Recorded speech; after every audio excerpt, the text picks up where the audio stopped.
Okay, so this is a video on probability, and we're going to show you how to work with complements.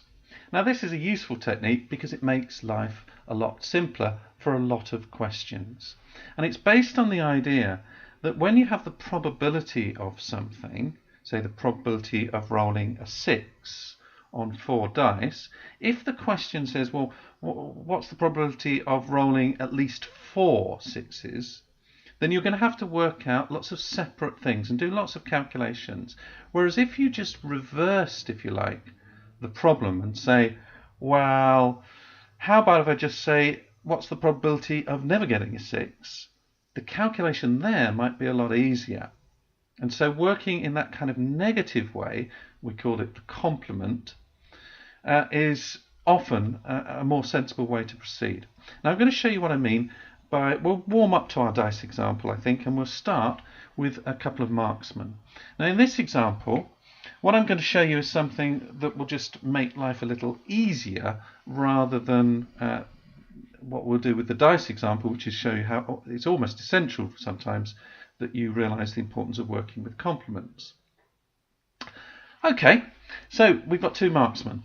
What are they going to do? They're going to aim at a target, and one of them's slightly better than the other. Let's say this one is pretty good. So the red one, he's shown that he can hit the target 80% of the time. So 8 out of 10, if you like, 0.8. This one, the green one, he's not quite as good, but still pretty accurate. He hits the target 70% of the time. So he's got a 70% probability of hitting the target. Now we're going to have these as independent events, so we're going to ask them to fire at the target, or shoot at the target I should say, shoot at the target simultaneously so that they don't influence each other. In other words, these are independent events. Let's write that down here. Independent events. Even though they're very close to each other, independent events. These two events, which will combine, are not going to influence each other. So the 80% probability, the 70% probability are independent of one another. Now, okay, that's set up our problem. The question we're going to ask then is, what is the probability? What is the probability of rolling dice seems to be on my mind. I'll have to just go back to my marksman idea here. Okay, so the probability is not of rolling, but the probability of at least one of these marksmen hitting the target. So we'll say at least one hit. Okay, like that. What's the probability of at least one hit? Well, let's think about this. In fact, let's think about it with a tree diagram. That would be the most sensible way of doing it. So if I just draw a tree diagram like this, then we can see that this is going to be our 80%, our first marksman, if you like, our red marksman, and then we'll have our green. In fact, why don't I use a different colour? Okay, so we'll have our green marksman like this. But remember, these are independent events. So if I put a line between them, we're just going to multiply our probabilities through. This isn't conditional probability. Okay, so if you're not sure what I'm talking about there, then there are previous videos that you need to check out there. But these are two combined independent events. Okay, now let's work out our probability of at least one hit. Well, let's do it the long way and then the short way that I'm going to show you using complements. The long way would be say, well, if he hits, this is going to be our 80%. Let's just call it just 8 out of 10. And then if he misses, it's going to be 2 out of 10 probability. Here we've got our green marksman, so that's going to be, what's that, 7 out of 10.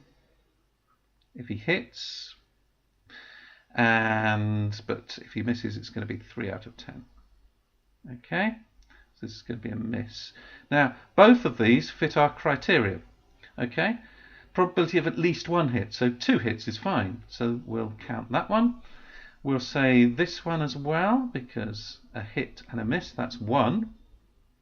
We've got another possibility, which is that the red marksman misses, so 2 out of 10. So that's a miss. But then we've got a hit here. So we've got a hit here. So that also fits our criterion. So that's going to count as well.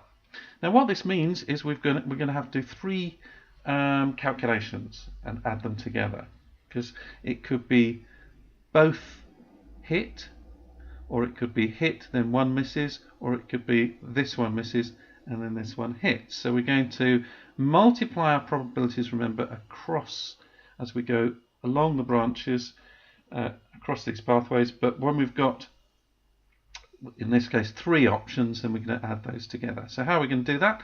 We'll start with this pathway here. We're going to have 8 out of 10 times 7 out of 10. And then we can put those in brackets here to make it a little clearer. Then we're going to have 8 out of 10 again. And then down this pathway here, so multiply, because they're independent events, multiply it by 3 out of 10. So 3 and 10 probability is going to miss. And then we have to add this one, 2 in 10. Okay, 20% possibility. There's going to miss, but this one hits, so we multiply along here, 7 out of 10. And that's our calculation. And of course, you know, it's perfectly doable, but you're going to see it will be a lot easier if we just had one calculation, which we'll do in a moment. But first of all, these 3 ways then, so we've got 8 times 7, we've got 56 then hundredths, plus here we've got 24 hundredths, and 2 times 7 is 14 hundredths. So what's that? 56 add 24, that's going to be 80 hundredths, add 14 is 94 hundredths, or 100, sorry, not 100%, 94%. There we go. There's our answer. So not too difficult, but in fact, pretty straightforward. But what I'm going to suggest is if we'd have thought about it just a little bit more, we could have speeded up the process, made it a little bit easier for ourselves. So we're going to do that by saying, what's the probability, not of at least one hit, but the probability that both miss. Okay? Well, if both miss, we just go along this pathway here. So this would be 7 out of 10, so that would be 3 out of 10. Both miss. That's this one here. So the probability that they both miss is going to be what? 2 tenths times 3 tenths. And that's it. Just one calculation there, because we've just got this pathway that we're now interested in. Now the answer here is going to be 6%. Okay? And we're nearly finished, because all we need to do is realize that the complement of missing is that we get the answer here, at least one hit. So if both miss, but we want to calculate the probability of at least one hit, all we need to do then is say, well, that's going to be 100%, because it's a certainty that all of these will happen. It's a certainty. So it's 100% minus 6% gives us our 94% probability that these marksmen will score at least one hit. So 2 different methods. I'm going to suggest you could use one as a check as well. So that's another thing you can do. But very often, you know, if you're short of time, you're going to say, well, I'm not going to do all of these calculations, 1, 2, 3. I'm just going to work out my misses, and then I'm going my probability that both miss, and then I'm going to find the complement, give me my answer of 94%. Now let's think of our 4 dice problem now, and see how that's going to work. Okay, so there we go. There's our 4 dice. Let's just erase this, give ourselves a little bit more space here. Okay, there we go. Now with the 4 dice problem, things really do get a bit more tricky. Let's just think about this for the moment. If I were to draw out, well, let's try it. If I were to draw out a tree diagram, it's really going to get very elaborate indeed. Now I'm going to show you that. I will actually try it. So if I draw my first, so this is going to be if I get a 6, so it's going to be what? If I was just thinking about the probability of, let's write it down actually, probability of at least 1/6.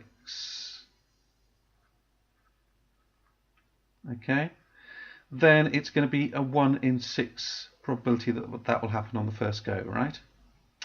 So then what I'm going to have to do is think about, well, it could happen on the second go, or it could happen on the third go, or it could happen on the fourth go. It could be that I get 2 6s, so it could happen the first and second go. Now, if I draw my probability tree diagram, you'll see the problem here. You see how complex this is going to get, because that one is going to have to branch like that. Okay, then well, that branches as well. Then we're going to have some more branching here, because we've got 4 dice rolls, so we're going to have something like that. I'm not even going to be able to draw it very easily, because here I'm going to have something like this. It will have to stretch down. Okay, it'll have to stretch down like this. I'm not sure. Have I done it? 1, 2, 3. I'm not even sure whether I've got the right number here. I don't know. Let's just, I think, erase the whole thing. You can see what's going on here. It just gets far too complicated, and all the pathways that I would have to add together are going to be make the whole thing unfeasible. So what am I going to do instead? What I'm going to do is say, well, what's the complement of this event, at least 1/6? The complement is that I never get a 6. Okay, so if I think again of my tree diagram, I think it is worth just thinking about the tree diagram. Let's just try and draw it again. So if I bifurcate in slightly smaller chunks this time, yeah, that's going to be a bit better, something like that. All right, it's still going to be tricky, but we're getting there. All right, there we go. So we've got our bifurcating 4 combined events, and what we're going to do is put our probabilities on here. Now, instead of at least 1/6, I'm going to do the probability now of no 6s. Okay, the probability of, let's write, not rolling a 6. Okay, you can see what I mean by sort of lateral thinking. Instead of answering the question directly, I sort of turn it on its head and say, well, okay, this is a 1 in 6, and there's going to be all these 1 in 6 and then 5 in 6, because often as it bifurcates, it's going to always go 5 in 6 or 1 in 6. But what I'm interested here with the probability of never rolling a 6 is just one pathway going down here. Okay, like that. And finally 5 and 6 there. In other words, all I'm going to do is multiply together 5 in 6 or 5/6 4 times. And that's pretty straightforward. So let's have a go. So we say probability of not rolling 6, let's just draw it up here, okay, is 5 in 6 times 5 in 6 times 5 in 6. You could talk about powers here because they're all the same number. But we've got 5 times 5 times 5, what's that going to be? 625. And now I have to use my calculator for this one. I don't have to, I could do it to one side. Let's just tap it into the calculator there. 6 times 6 is 36 times 36, in other words, which gives me 1,296. Does that sound right? Yeah. Okay, so you can see how the size of the sample space here. If I was considering all of the numbers, I would have to have 1,296 outcomes. Anyway, there's the probability of not rolling a 6, and it's a complex enough figure. I can't simplify it, can I? No. So it won't even simplify down. If I work it out on the calculator, it equals, I'm going to put approximately equal to, I'm just going to do it to the nearest percent, so it's 48%. So difficult enough calculation, but how do I now answer the question I started with? So this is my question here, let's call it B, let's call this A, which is the probability of rolling at least one 6. Well, it's got to be the complement of the probability of not rolling a 6 at all. In other words, probability of at least one 6 has got to be 100% certainty minus 48%, which is simply 52%. Like that. So, the main point of this video is to alert you to the fact that rather than just sort of charging ahead and trying to answer very complex questions like this, which would involve lots and lots of calculations, think of the complement. Think of turning the question on its head, and often you'll make life a lot easier for yourself. So, finally, I just wanted to mention that what we're dealing with here are some of probability's most fundamental axioms. And this is a word you're going to come across. The axioms were developed for probability to turn it into a credible mathematical science, because originally, I suppose, it had associations with gambling and all sorts of things. It wasn't really until the 20th century that people realized the potential that probability had as a mathematical application for all sorts of purposes, including not just working out the chances of winning at games, but also things like risk assessment, insurance, anywhere where we're trying to calculate things like weather events and so on. So probability, incredibly useful mathematics, but it has its own particular character. And the axioms are an attempt to say, well, what is absolutely fundamental about probability theory? You'll come across this as you do searches. You'll find there are all sorts of formulae, but at the base of the formulae are these three axioms. Now, the first one says that the probability of the sample space, which is a term we've been using a lot in these videos, the probability of the sample space is always 1.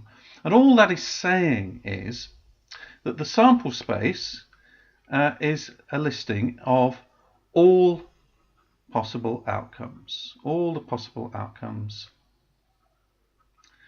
which we sometimes draw, if we can, in a diagram, but certainly we want to calculate very often the size of the sample space, just to see how many possible outcomes there are, and that often gives us the denominator for a probability that we're trying to calculate. So sample space is all possible outcomes, that's all it means. And of course, if it's all the possible outcomes, then everything has been covered there, therefore it's a certainty that the sample space, that all of those, if we add up all of those possible outcomes, in other words, that we will get 1 or 100%. People get a bit confused about why is 1 100%. Well, 100%, of course, is 100 out of 100. And 100 out of 100 simplifies simply to 1. So we usually say the probability is 1, but we to sort of make it understandable, because in everyday language we use percentages, we say 1 or 100%.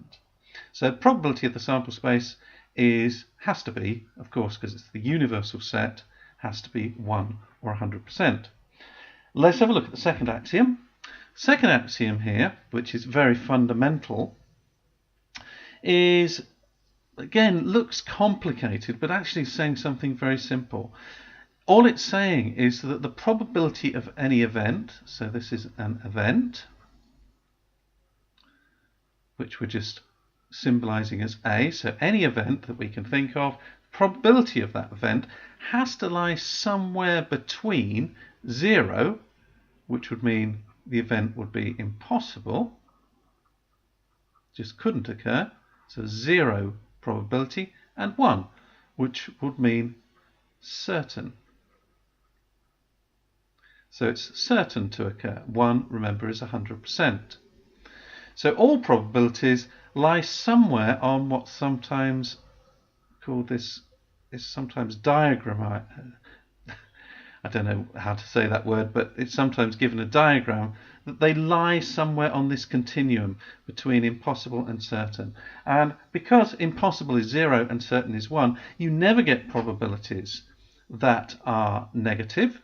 So the probability is always greater than or equal to 0, so it could be a 0 probability, but it certainly couldn't be negative, so we can't go lower than 0, and no probability is ever greater than 1. Okay, so we can't go in that direction either. So all this axiom says is that all probabilities lie between 0 and 1, between impossibility and certainty. And finally, we have this one, which is the one we've been dealing with in this video. And all this says is that the probability of any event A equals 1, which remember is 100%, minus the probability of the complement of that event. And so all we've been saying is if you can figure out the complement here, okay, then what you can do is simply say, well, let's rearrange this formula, okay? And so we bring the probability of the complement over to the left-hand side. We would then have the probability of the complement, which I tend to write like that, but sometimes written with a small superscript C. Okay, but that's the probability of the complement of event A. Brought that over to the left-hand side, so I'm going to bring the probability of A now over to the right-hand side, so it changes its sign, so that we have 1 minus the probability of A. So a little bit of algebraic rearrangement there gives us the relationship, the equation, if you like, that we've been using in this video. The probability of the complement of event A is 1 minus the probability of A. Okay.